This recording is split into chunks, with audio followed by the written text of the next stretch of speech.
Hello, everyone, and welcome back to the Store Hero podcast. We're about the 100-day mark out from Black Friday, which has really crept around much faster than I think everybody had probably anticipated. But here we are. Today, it's myself and Carl. We're going to jump through really trying to analyze your e-commerce business through the lens of profitability. How do we make as much more money as possible in the lead up to BFCM, setting ourselves up correctly? And I suppose on the opposite side of things, how do we make sure that we're utilizing the data to make sure that we're stopping any leaks or holes that are appearing in our business as quickly as possible? Carl, how are things?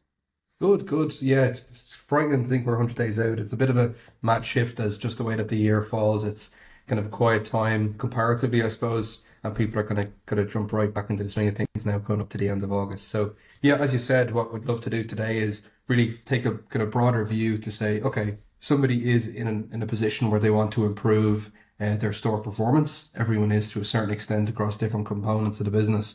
How to approach this more methodically and practically, and we'll go through ideally a couple of steps today on the podcast.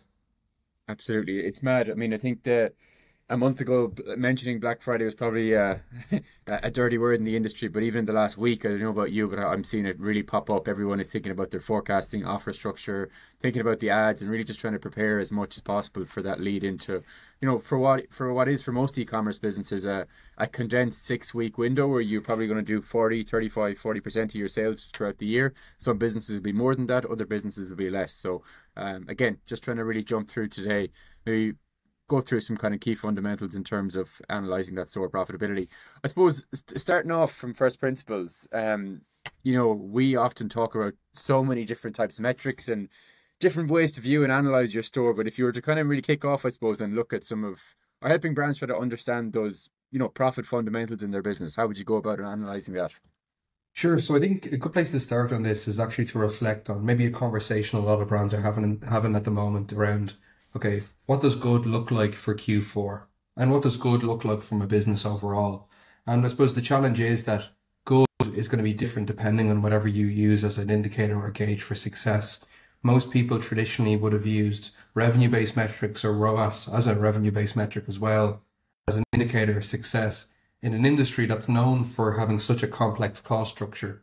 And realistically, what we're trying to do with Store Hero is give people a new lens by which to look through, look at their business and have a more shared, agreed upon definition as to what good looks like. So that's really what we see as contribution margin.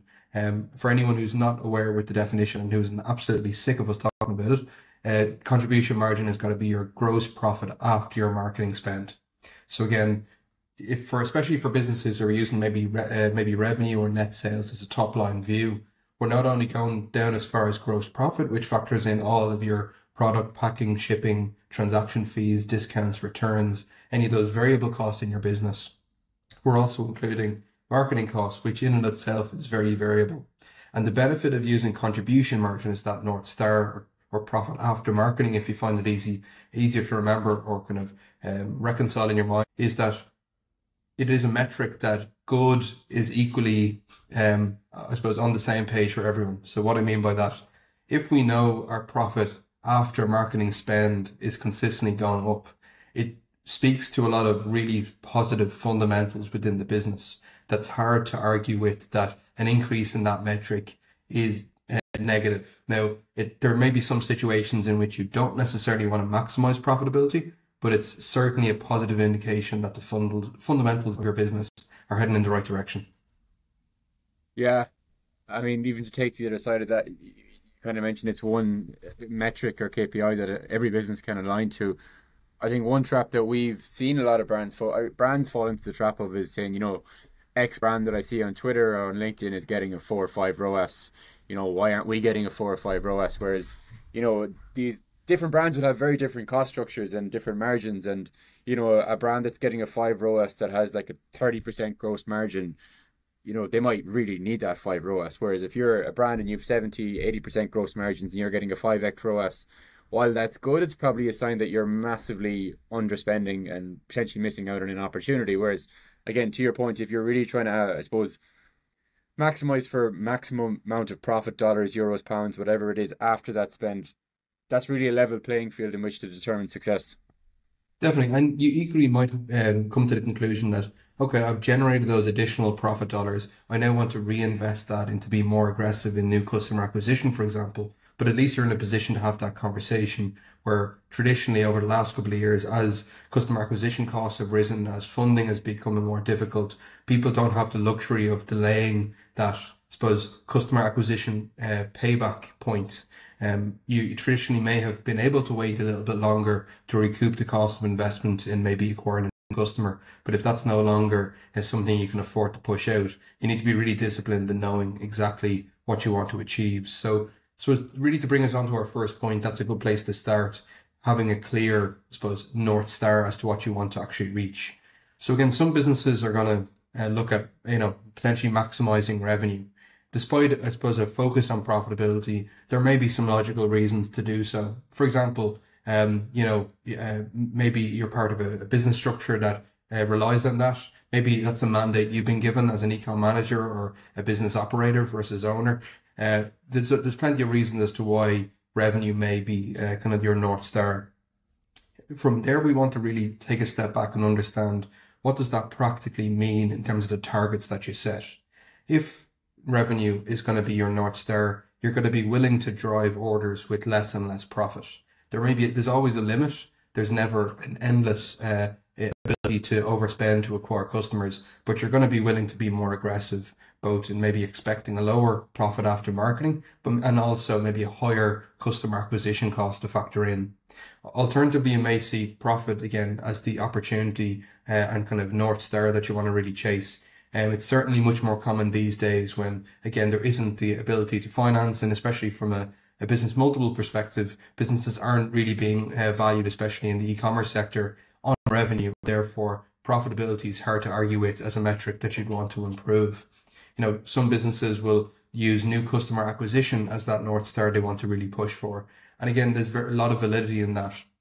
Oftentimes, it's not necessarily longer term sustainable to maybe absolutely squeeze your profitability in the short term, consistently drive more and more offers from repeat customers, reduce spending on new customer acquisition. Fair enough, in the short term, you can additional profitability, but it's not setting yourself up sustainably longer term. And in situations where you really want to set yourself up for that long term, focusing on new customer acquisition might be a bigger piece to focus on. And then finally, you might also look at inventory sell through. So you may operate in a space whereby you've perishable goods, you work on kind of cyclical inventory, seasonal products, clothing, whatever the case may be, and you have a certain level of stock that you need to translate back into cash to be used for different purposes. So, before we even dive in to figure out how to analyze a store effectively, there's going to be different people on the team that are potentially going to have different focuses and priorities. And if everyone is making decisions from a different North Star, then we're all going to end up in very different directions. What kind of business should be what kind of business should be scared if they're solely being KPI'd on revenue? Like, is there a certain pain point or a certain is it an acquisition? Is it a customer acquisition cost problem? Is it a conversion problem? Is it a retention problem? Or even can you be that specific in terms of diagnosing the problem when a business really just should not be focusing on revenue as that North Star? Yeah, I think we see it in a couple of different scenarios. I know you'll probably have seen this as well. Ultimately, businesses who are often traditionally focused on revenue have only done so because they've had the luxury to do so. They're only still standing today because whether they've had maybe strong underlying gross margins, maybe they've had a larger retail presence in which they had a lot of brand awareness and were traditionally able to acquire customers at a lesser rate. Maybe they were in full on growth mode. They had a funding advantage whereby they didn't necessarily have to watch that cash balance. So something, has allowed them to suspend disbelief or suspend profitability as a metric. And they've been able to push that out. And ultimately that kind of, pushed out metric horizon. That horizon is coming closer and closer for a lot of businesses that they don't have that, again, the ability to do that to the greatest extent as maybe they did in the past. There's also a lot of good businesses that I've come across in the last 12 months that are like really focused on revenue and not on profitability. And I often think it's just an internal disconnect between the budget that's been set, both from a sales perspective, but also from a marketing budget perspective. There's often brands coming to us initially maybe not after we kind of indoctrinate them to a certain extent, but where they have their very fixed sales figures set on a monthly basis. The marketing budget is really, really set as well. And I think to your point, it can often be a sign of an overly efficient business, and they're great conversations to have where you can plug it into Store Hero and very quickly we can see they're actually really, really efficient. And the chokehold on their own growth is that actual, they might actually be hitting their sales figures on a monthly basis, but they could be really, really efficient. They could be hitting a chokehold on their growth from the amount of marketing budget that they actually have to spend. So yeah, I think it's a really interesting point. And even granted that it's definitely very valid. Like I would say, if I would have named maybe a couple of like advantages that allowed them to maybe push that thinking Yeah. out a little bit more. One of the advantages I didn't mention, which touches on that point, was maybe a certain level of financial literacy or financial understanding, whereby somebody has actually done the hard work to take and track back those kind of profitability goals and translate them into a revenue goal that everyone in the organization can use. Which again is definitely a case, and there's a lot of people doing a lot of hard work. If you have that kind of financial advisory component, maybe it's an operator within the business, maybe it's a consultant or someone you're working with. But if you have that piece, again, traditionally it's kind of acted as a bit of a stopgap, made that we haven't gone completely off the rails. But again, what we would say is the closer we can kind of intersect the marketing and finance functions, whereby everyone is speaking a common language, the better position we're going to be in to understand, okay, where are we in relation to that ceiling? If you're doing revenue as a metric, you're hoping and expecting you haven't exceeded that ceiling, but equally you want to still come as close as possible to it to maximize the potential upside of the business. So again, there's a little bit of a guessing game involved, and even a time delay whereby it's only maybe a couple of weeks later when you're chatting to the accountant, maybe as an operator, to understand exactly where do we end up. Could we have pushed more? Did we push too much? So ultimately, if you have an opportunity to use a metric like contribution margin on a daily basis to kind of not wait that 6 weeks and not play that guessing game, you're in a much better position as well. Completely agree. I mean, yeah, you're essentially like, why would you really just chase sales at the end of the day if the marketing is often your biggest lever, but also your biggest cost center? The cost to acquire customers has gone up tremendously in the last couple of years. So, you know, tailoring how you gauge success of your e-commerce business needs to follow suit as well. We don't have that margin for error that we might have had in the last couple of years. So, it does make sense to be trying to maximize for that profit after that huge cost that every business is incurring in marketing spend. So you've touched on that being, I suppose, contribution margin. How do you think about a brand maybe trying to find that sweet spot of, efficiency, but also volume, efficiency of spend, volume of sales, and obviously efficiency and a contribution margin level? Definitely. So we could even often describe this as like a profitability curve or a contribution margin curve. And I suppose the main takeaway we'd really want people to keep in mind is maximizing your ROAS doesn't mean it's either maximizing your sales or maximizing your profit. They're very different things. And ultimately it's more closely tied to sales. But again, at the end of the day, the business isn't going to be valued, and it's got to come back to profitability. And the closer you can use the closer the metrics you can use as a byproduct to actually represent that profitability. So just to kind of lay out that as a sample scenario here, and let's say, for example, a business is spending 10K on kind of marketing, and whether it's in a week, a day, a month, whatever the case may be. Let's say they're generating maybe a 7.5 ROAS on that, so they're generating 75K in revenue. From there, let's assume that they have 60% gross margins, and from there, just for argument's sake, let's say they're left with maybe 45K in gross profit. Factoring in that 10K of ad spend they've included, they're left with 35K in contribution margin. So broadly speaking, 10K in spend has driven 75K in sales, which has driven 35K in contribution margin or profit after marketing. Now, we can kind of represent this on a curve, but as we increase spend, the ROAS will actually start to fall in a lot of cases. Your revenue will increase. And if you're just looking at those metrics, it's very hard to get an indication of when am I actually overspending. I can see my revenues going up, but I know that there's additional costs I'm incurring under the surface. And this is really the advantage of contribution margin.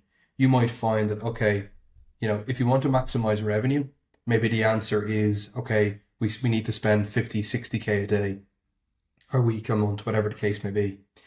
If we want to maximize profitability, maybe we hit that ceiling at 42.5K.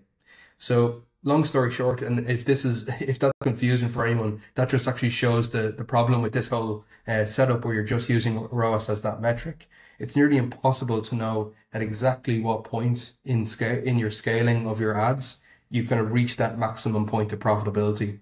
And if you're just using revenue metrics, that's a pure guess. I remember one brand we were working with, probably it's of course the start of last year, just to kind of illustrate that point, I suppose, and the importance of really looking at absolute profit dollars as opposed to an artificial metric like return on ad spend. The business, they were very hesitant to really start to scale that spend, but when we kind of plugged them in, I think they were generating, I can't remember it exactly, maybe it was a 7.5 MER, so marketing efficiency. For every dollar that they spent, they were generating 7.5 back. I think over the course of the next 12 months, I think they tripled their spend when we looked at it year on year. MER came down by about 50%, but I think their absolute profit dollars were up by about 50% as well year on year. I think there was a slight increase in their gross margins, but completely different business overall. And I think what was really holding the business owner back was probably honestly a lack of financial literacy and how that connected to their marketing campaigns. And, they were seeing, like everybody else, double attribution from Meta and Google, and without having visibility into what was an ever-growing marketing budget and how it was actually affecting the financial outcome of the business. They actually had a fantastic business, but the problem was they didn't have the conviction to double down on spend. And again, I think that move to monitoring absolute profit dollars was really the turning point for them as a brand. Another way to maybe frame this in kind of more layman's terms for people who aren't as don't dive in on the kind of media buying metrics as much. Really what we're saying here is what's the best way to maximize profitability? That might be driving a smaller number of orders with a large profit margin, or a lot of orders with a smaller profit margin. So again, which combination of those scenarios gives us the most profit in our kind of pile of profit that we're generating on a month-on-month basis? So the reality is, and the difficulty here is, it's neither one of these two extremes. There's somewhere in the middle, which is our optimum point, whereby we're generating the maximum amount of orders with the optimum amount of profit per order to give us the most amount of profit overall. So again, the benefit, going back to contribution margin, you don't have to play that guessing game of figuring out exactly where it is. If you increase your spend and your profit after marketing is increasing, you haven't hit that ceiling yet, and you can continue to do so as long as that's still the case. How do you know you hit the ceiling? Ultimately, one thing you'll see straight away is as you increase your spend, let's say, for example, you increase your ad spend by 20%. What will often happen is, as you're getting close to that ceiling, your contribution margin or your profit after marketing will stop growing to the same extent. So if you increase your ad spend by 20%, if your profit only grows by 5%, that's a good indication that, okay, I was still generating more profit than I would otherwise. Even if that was up by 0.1%, I'm still in a better position. I still have more profit than I would have otherwise, but I'm kind of getting close to that ceiling. So as you continuously increase spend, you'll ultimately get to the point where your profit goes flat. And that's really can be represented as the tip of your ceiling. Now, that being said, obviously there's the second side of the scenario is you want to maybe raise your ceiling, give yourself more of an opportunity to spend, but I suppose we'll come on to that in a little bit of time. But again, realistically, it's a much more of a binary outcome. One thing we've recently launched on the Store Hero platform is our Spend Advisor feature, which ultimately kind of triangulates between your sales, your ad spend, your efficiency, and your profit. And based on how those numbers are changing in relation to each other, we'll give you an insight on where you are in that curve. If we think you potentially have some more room to spend, if you maybe need to pull back, you'll get that straight away on your dashboard. I think that's such an important piece. It's formed the backbone of pretty much every call we've had with customers in the last 12 months, is really just trying to break down what's going on in the platform. Am I overspending? Am I underspending? And I think that's such an exciting little feature that we've been able to launch now that really just tells you exactly. I suppose we've kind of touched on profitability, contribution margin, but I suppose there's a multiple different paths to profitability, whether it's long-term, short-term, medium-term, depending on the type of brand that you are, depending on your growth goals, your ambition goals. Do you want to touch on maybe some of the different paths that you might have identified with, the hundreds of brands that we've spoken to in the last 12 months? Sure. So from speaking to those 100 brands, there's about 3 different paths to profit that we've seen pop up consistently. And these all depend, as you said, on the industry, the nature of the business, the purchase behavior of those customers. And really what we're trying to understand here is what's the best makeup of kind of new versus repeat customer sales? How aggressive should I be in acquiring new customers and maybe selling to my repeat customers in order to grow the business most efficiently? So the first bucket we'd often see, or first path we often see within particular businesses, is they're looking to drive profit from both their new and repeat customers. So this is a luxury not everyone has, and it's certainly a great place to be in, where you're able to acquire customers, even including the cost of marketing, you're still making a profit on that first order. And also you're making a profit, obviously, from your repeat orders, from repeat customer orders. The benefit here is you can be really safe in the knowledge that ultimately, you're consistently profitable across each order. You're not robbing Peter to pay Paul. You consistently know that every order that's being processed through your store has an incremental profit. Now you still want to make sure that those profit is spitting out enough profit in order to cover your operational expenses as a business, but you can be kind of safe in the knowledge that your fundamentals are right. So this is particularly beneficial for businesses who have a long repurchase cycle. For example, the one we often use as a reference point is like furniture, for example. You can't really rely on that customer coming back within the next 20, 30, 60 days, whatever the case may be. It's a longer term consideration. It would be nice, but it's not going to happen. And therefore, we don't want to be in debt to a customer waiting for them to come back in 24 months' time in order to recoup the cost to acquire them. So that's probably the first bucket. Maybe you can speak to that as well. Yeah, absolutely. I mean, yeah, to your point, I think it very much depends on the type of industry and the different repeat purchase rates that you might have as a brand. I suppose a lot of maybe newer or potentially even older school e-com brands might think, well, I need to be first order profitable all the time. Why would I be in business otherwise? And I suppose that comes from a lack of really understanding the two different and distinct buckets that your customers fall into. And maybe just to even take, we all often we champion trying to be first order profitable all the time. But again, it's not always the right call, because it's no secret, like if you spend a hell of a lot more on marketing, you will generate a lot more new customers. Now, so if you're a business that depends, or you have an awful lot of repeat revenue, say for instance you're a beauty brand, or beauty brand is probably the best type of example there. If you can spend a hell of a lot more on marketing, generate potentially triple, quadruple the amount of new customers that you're getting on a monthly basis, okay, take the hit. If you have cash, I'm not going to be profitable on first purchase, but I know if I can spend a hell of a lot more on marketing, push profitability out to second, third, fourth purchase, I can be much more aggressive with my new customer acquisition, drive that volume of new customers in at the front end, and just make sure that I'm building a much more sustainable business long term.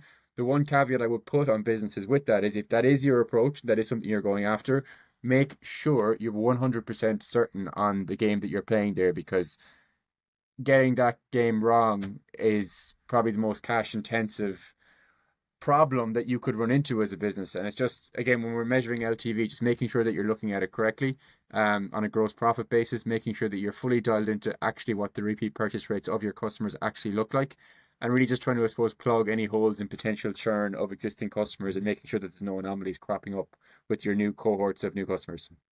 Definitely. I think that leads into the second point really well, and the kind of second pathway people tend to find, whereby they're maybe break even on their first purchase and maybe generating profit from their repeat purchases on that basis. So this often kind of is a middle ground that we often see people falling into, because again, in an ideal world, we're able to drive enough volume in the business and still acquire customers at first order profitability. Again, we'll assume a lot of businesses can't get to that scale that they need within the business to cover all those expenses and get the kind of generate the profit they need on a net basis. So ultimately, the first order kind of break even is often a scenario we find people fall to. I think again, it's kind of a nice way to kind of balance it out. You again aren't waiting to recoup that cost later on. Now, a couple of things that I'd really flag here. So number one, you need to make sure you're very clear how you're calculating that first order break even point. If you're just using your core product cost as a reference point and not factoring in the discounting, whether it's the welcome 10 or free shipping thresholds are given on particular orders, the shipping costs you're incurring, the level of returns, obviously your ad spend, any other incurred marketing costs that you want to factor into that, along with a host of others like fulfillment, transaction fees, means that, okay, if you, I suppose, adversely, if you have all those factored in and your first order break even, that's a great position to be in. Now, equally, you'll want to make sure you're driving enough profit from your repeat customers in order to kind of offset those other costs you might have within the business. So we kind of represent this as kind of a bit of a seesaw. Like you'll have different extremes on either side, but if you make sure one kind of offsets the other, kind of risk in the other area. If you don't have the repeat customer sales, you need your new customer sales to do the heavy lifting. If you don't have the new customer sales, your repeat customer sales has to do the heavy lifting. Yeah, and just making sure that you're fully dialed in and understanding the implications of both is just critical to really, I suppose, scaling an e-com business in a world of rising customer acquisition costs on a daily basis. Um, The third path that people often fall into in terms of their kind of path towards profitability would be a situation whereby they may be loss making on new customers and highly profitable on repeats. So this is the one where people, to your point, can really fall into some challenges because if they're not careful and they're not measuring this correctly, in this scenario, it seems like we're lending money to our customers. If we're, for example, maybe we're losing a couple of pounds, euros, or dollars on every new customer sale. This allows us the benefit of this is we can acquire new customers aggressively, but we need to be really sure if those customers will come back and how quickly they'll come back and how profitable will the orders be when they do come back.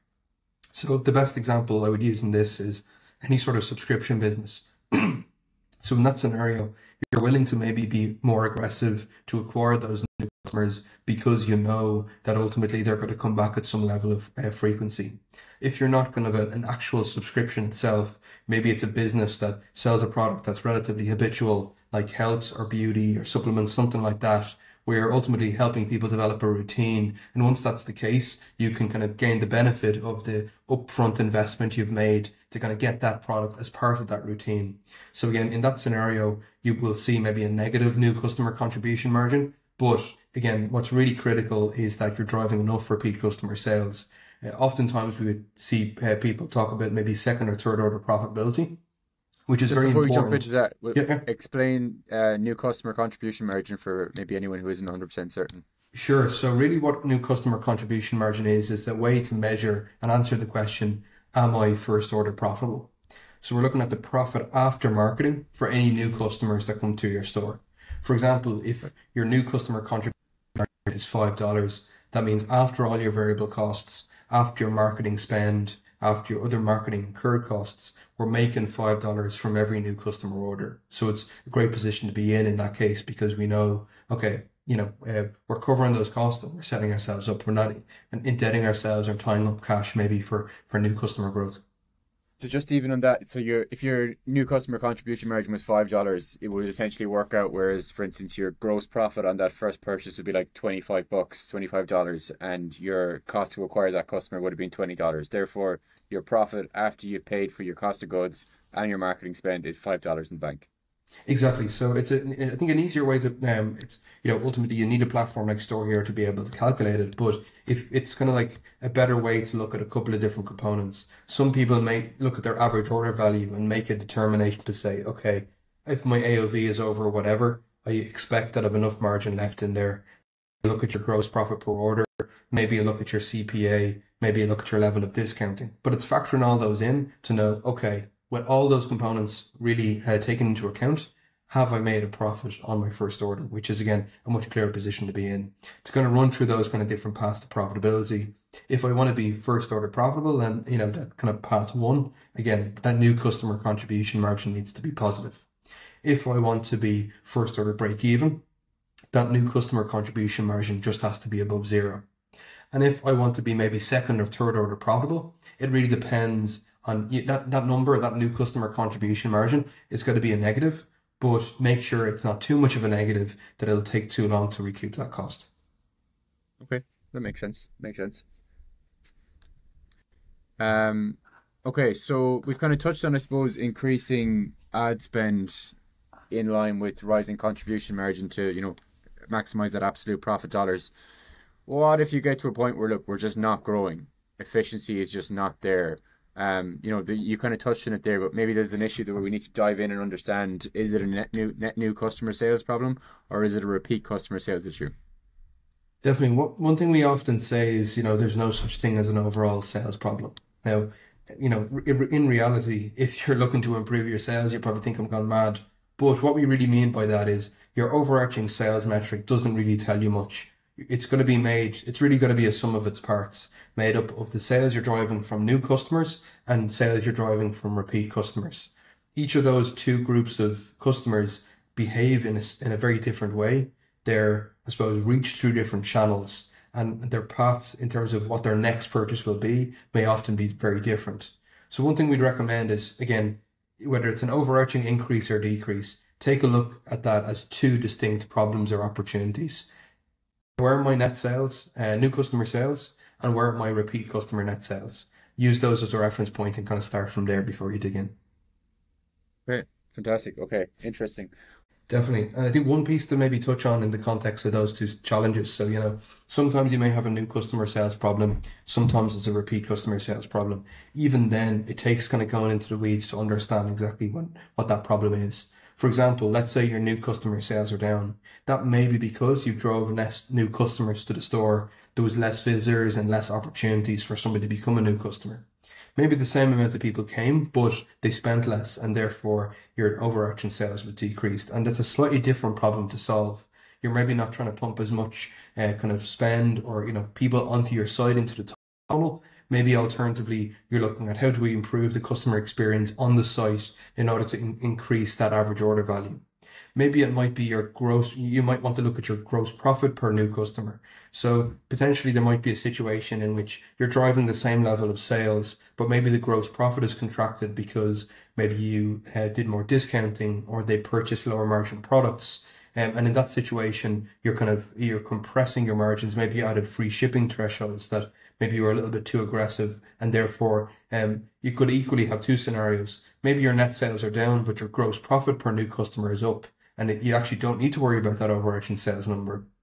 Equally, you may have the opposite, where your sales have increased, but maybe your profit is disproportionately decreased. So really looking into the weeds and figuring out, okay, specifically why did that problem occur, and therefore what's the appropriate solution I can take to solve it. Yeah, it's not all just acquisition problems either. Like the amount of brands that we kind of plug in, and they've been measuring LTV all wrong, and when you actually look at it, with all the numbers plugged in, they're really not getting that much gross margin expansion off their customers post first purchase. I mean, some brands have this absolutely locked down, and some of them aren't even subscription business, but they might look like subscription business with the amount of the additional LTV that they're able to generate post first purchase. But that's such a huge part of the wheel. Everyone should understand that, and I just sometimes think all of the attention and energy from operators can, in a lot of instances, not all the time, get focused too much within the Meta ads account, trying to optimize creatives, trying to optimize bidding strategies, targeting, that kind of thing. Whereas just making sure that your post-purchase funnel, post-purchase flows, post-purchase offers, and how you treat your repeat customers is fully dialed in. It's often a good idea to even order from one of your competitors or a brand that you really admire. Just see what kind of emails they're sending you, see what the packaging is like, see what the general customer experience is like as you purchase, and just see and even do a real honest audit, I suppose, on your own website to see, are you hitting the number, are you hitting the mark, and is this what, is my experience the experience that my customers expect from a brand in the way I'm positioning myself. And I think that can often be an overlooked element of a lot of brand owners. So I think this is a problem that a lot of people face when they look at a repeat customer sales. They just take it as one big block of revenue. And realistically, that's made up of a lot of different types of customers purchasing, maybe who made their own individual first purchase at different time periods. Maybe it was last month, maybe it was 3 years ago. And from there, we need to kind of treat them differently in order to make sure that that's actually growing.